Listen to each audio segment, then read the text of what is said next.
I wanted to know who he is because I'm nosy. I like to try and find out. And sometimes I've found some of the higher guides aren't so interested in telling you who they were or what they did, whereas some of the perhaps still pretty high but not quite as high are more interested. So then I got the name. The Spiritual Freedom Show with Richard Lawrence, where politics is not the answer, materialism counts for nothing, and spirituality will set you free. Richard. Darren. So in this show today, we're going to be starting with what I think is a fascinating experience that you had just last month, actually. And I think the reason that this is going to interest people because it's another amazing example of genuine contact between you and someone from the afterlife.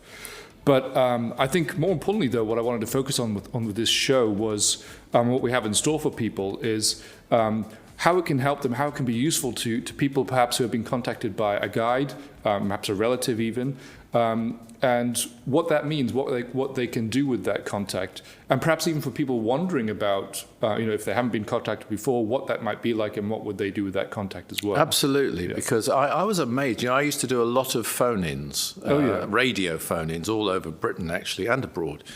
And very frequently when Unlock Your Psychic Powers came out, I was doing phone-ins on psychic experiences that ordinary people were having. People who would say, I'm not psychic. And it was amazing to me just how many of them were having real experiences. Now, these were anecdotal. I didn't investigate them, but they had no reason to call up and share these. And so this is a very, very wide phenomenon. I think it's something that's not understood. I think it's something that some people fear. Yeah, true. And I think it's something that some people get very emotional about because they could feel it's a loved one and so forth. So there are do's and don'ts. And so if it can be helpful to people, then by all means, I'll share my recent experience. Well, wonderful. So let's just start with that, actually. So this happened just last month, you told me. It did. I mean, mainly I do, I think I said before here, clairaudience. And mainly I would get a contact at a sort of mental level. Yeah. And I would very often hear the voice. I try to hear the voice because then you can tell the difference between your imagination and your psychic ability. Yeah. And I want to just say two things before we start on this. Yeah. One, it's vital to control imagination. And people have, particularly bereaved people, have strong emotional desire to see their loved one again, and that can influence what they believe they're seeing. I think we have to be very careful with that. Sure. And sometimes you don't know. And those are three of the most valuable words a developing psychic can have. I don't know. Yeah. Don't feel you've got to explain everything, understand everything. So imagination, of course, is one thing. And then another thing is to listen to your own intuition, especially as you develop more. This is above psychic powers, as a matter of fact. High intuition is above psychic powers. And this comes from within you. This is not from any external, even psychically external source.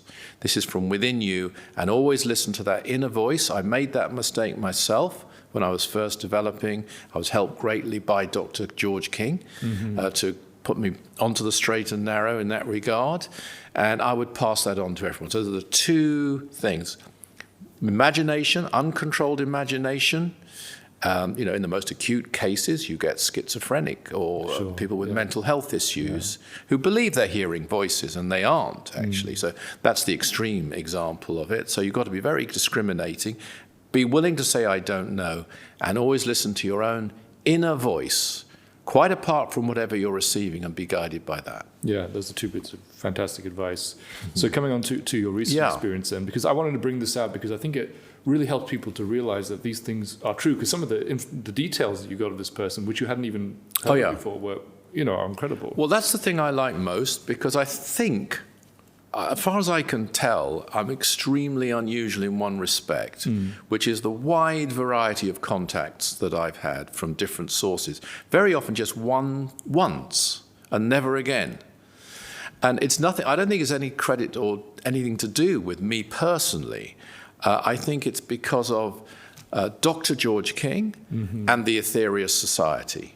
And there's a massive number of people on other realms who are interested in Dr. King and the Atheist Society. Amazing, and so I think a lot of it's to do with that. It's not all to do with that, but that's why, because a lot of mediums, they'll have maybe 5, 6, if that, regular communicators, and that's all. That's nothing wrong with that. But whereas in my case, I wrote down, just as we were preparing here, just a couple of names. I mean, I heard from Magdalena de la Cruz. I'd never heard of her before. John Balliol.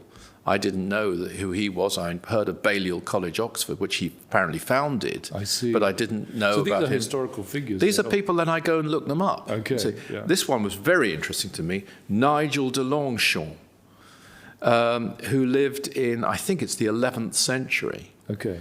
Those just 3 at random there. Just to be clear, you hadn't heard of these people. I'd You never had to go heard of look them at all. afterwards. Absolutely. Okay. I looked them up. They gave me a very nice message, either related to Dr. King or the Atheist Society, supportive. I see.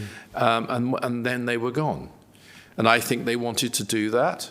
And I've got them all. I don't know what to do with them all, but I've got them all. Yeah. And these are people. Now, I want to be clear. I'm not saying that they're known in history, because there's people who aren't known in history. And those 3 people, I mean, I'm guessing now, may well have reincarnated since those 3 lives. For all I know, I don't know, but I'd be surprised if, because I mean, I think Nigel de Longchamp says 11th century, so he'd have been there for 1,000 years if it's him, if he's never reincarnated. So my guess is they would have done, but those are 3 names that you can look up. And that does happen, actually. It even happens, as a matter of fact, among the ascended masters. You mean using a previous identity? They won't necessarily use the name of the last life they had here. Okay, if they're not known. They might use them. They might use it different times. I'm guessing again, for different purposes. But those 3 were all, hundreds of years ago. They all existed.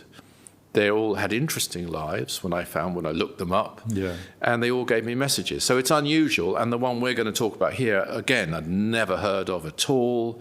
And he's not very well known, but you can find him on the internet. So tell me how it actually happened. Like, what was your experience? So on this occasion, I was just sitting in my sitting room it was on May the 8th, actually, which is a significant day, as people in the Atheist Society will know us. I didn't know that, actually. Yeah. It was about 9:30 in the evening, I'd say, and sitting quietly.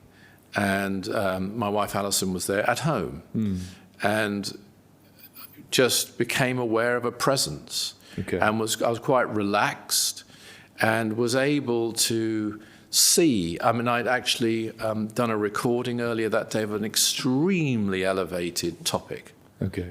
Just before that, and so on this occasion, I could see the person fairly well, not brilliantly, but fairly well, which isn't always the case with me. It's happened to me before, happened to me with the great Count Cagliostro in my office one day, who again I hadn't heard of at that time, should have done probably. He was very well known. So I could check in because there's a portrait of Count Cagliostro. And he was dressed when he came to see me. I'm not saying he normally walks around like this, in the clothes in his portrait, like 18th century.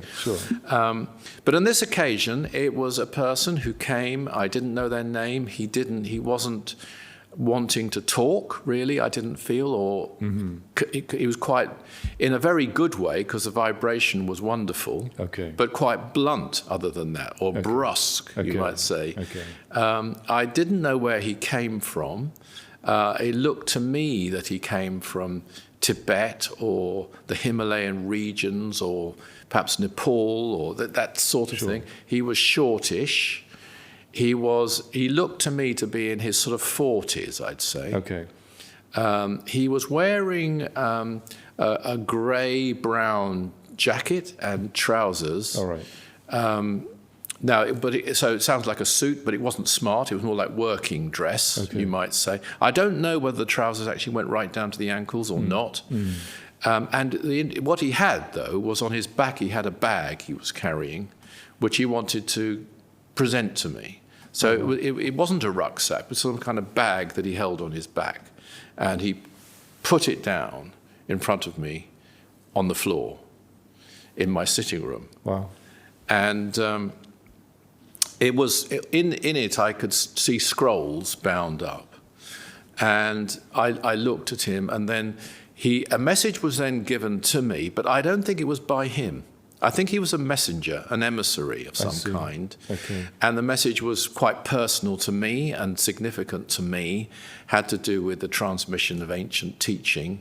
And it was placed by him at my feet. So he was, I wasn't sure at the time who he was, but I felt he was some kind of emissary for an even higher source. Okay. That was it. And then once he'd done that, he didn't hang around. I don't think he bowed. He may have done. I can't. But he was gone pretty quickly. Okay. But I was very interested in this. I got the message before he left, which is just a thought, one thought. Yeah. And it was a very significant thought to me. Sure.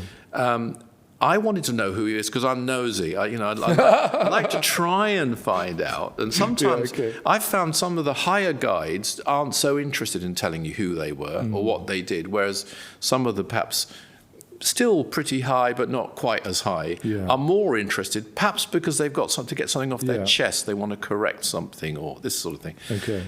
So I got the name, which was Govinda.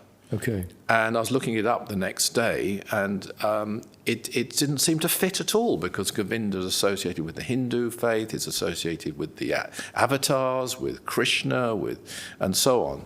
And this is odd. And long story short, I searched around and found, there was a Lama, there were actually 2 Lama Govindas, but one was American, it definitely wasn't him. Okay. And the other one, to me, looked as though he was still alive, because he was only 62. Okay. And I was searching, and you people can find it called The Mountain Yogi. There's a big film about it. Lovely man. I mean, if I can put it that way. I mean, he's really appealing and to me. Following in the path of Milarepa, which is of great significance to me, he was almost regarded as a living Milarepa. I mean, he'd go and meditate for 3 years, not 3 hours. Yeah. He'd have a disciple bring him provision. So he was really living that old path, and that's part of what the message was all about, a transition, as it were, an interesting choice of person. But getting back to what I was then extremely impressed. He's known to have powers, I noted on this recording, and I just found it on YouTube, actually. Sure. Yeah. And also he's meant to be able to create body doubles as well as recall past lives and various things. So I was quite impressed. I thought, my goodness, because that'll be the first time, knowingly anyway, I've actually had a visit from someone who's physically alive in another part of the world, as opposed to somebody who's on another realm. Sure. That's extremely rare. I know one occasion when that happened to Dr. King, which is a far more important occasion, actually connected with May the 8th and the command, as it happens. Gosh, and that was the great Swami Sivananda, who was alive at the time, and visited him. He wasn't able to disclose the identity for some while, and we've actually put it after his demise in the biography, because Sivananda was alive. But Sivananda was a great avatar himself. He would have that ability. Sure. But to have someone who clearly wasn't ascended, who was advanced, definitely, extremely devout, but this impressed me a lot. I thought, gosh. Anyway, then later, I was still looking. You have to look quite hard because they're tiny little film clips. Yeah. And I found actually he did pass on 7 months ago. Okay. So he is on the other. So he is on the other realms. Okay. But I mean, this is. This experience, well, I'll just say as well, I mean, these things that you've been talking about, they've happened over decades. Oh, yeah, this isn't unique at all. So this is, for you, this is kind of like in a long line. And to others as well. It's a long line of things that happen. Yeah, so it didn't take me go by surprise or, whoa, it was. But what was fascinating again about this one is that you could look this up as an actual person.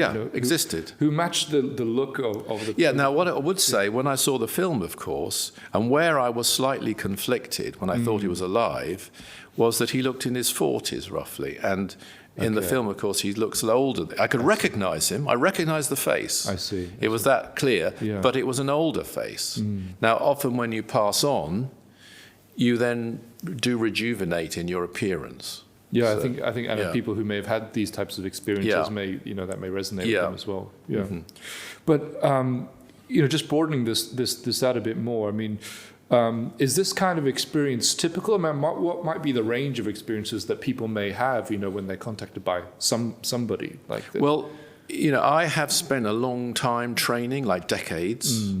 So therefore, I'm sort of able to identify things more clearly. I think for a lot of people, it's more difficult because they haven't done psychic training, to put it bluntly. They haven't, and why should they? Don't have to. But if they did, they'd be better able to discern, I think, more of the details and gain. The big thing with psychic powers isn't just unlocking your psychic powers. That has to happen. Sure. It's controlling your psychic powers. Sure. And I just throw this in. Psychic powers are a key part of your development. And we've said this before on the Spiritual Freedom Show. It gets missed in a lot of training and teaching sessions.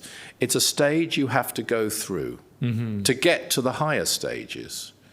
And it doesn't mean you've got to do what I've done. You don't have to become a medium or a psychic or read the tarot, or you don't have to do those things unless you choose to. But I mean, one of the greatest ways is prayer, if not probably the greatest, and healing. For developing. For developing and using. I know a lot of people who are wonderful prayers, and yet they'll say to me, I'm not very psychic. So you are. You couldn't pray like that if you weren't. Sure. Because you are assessing and feeling the energy going through you, and you are radiating it. That's psychic touch, and often someone praying will hear as well sounds. Sometimes they'll see the light flowing through them. That's not why they're there, though. It's a psychic practice as well as a spiritual one. And it's one of the best, if not the best, and one of the greatest ways to release what you might call psychic frustration. Yeah, I think that's a useful point for people, because as you say, they may not identify as someone who is psychic, and yet they are performing what are effectively psychic feats that absolutely, and using their psychic powers in a really good way, a very beneficial way, helps other people, also helps you because it's releasing those pent-up psychic abilities. If you look at it from a sort of chakra point of view, very often the psychic abilities are developed in the solar plexus center, or the navel center, as some people call it. As you raise the energies further to the heart center, there's a wonderful phrase, actually, that Dr. King used once about people praying. He said, allow the thoughts of your heart to control the thoughts of your head. It's a beautiful little phrase, that.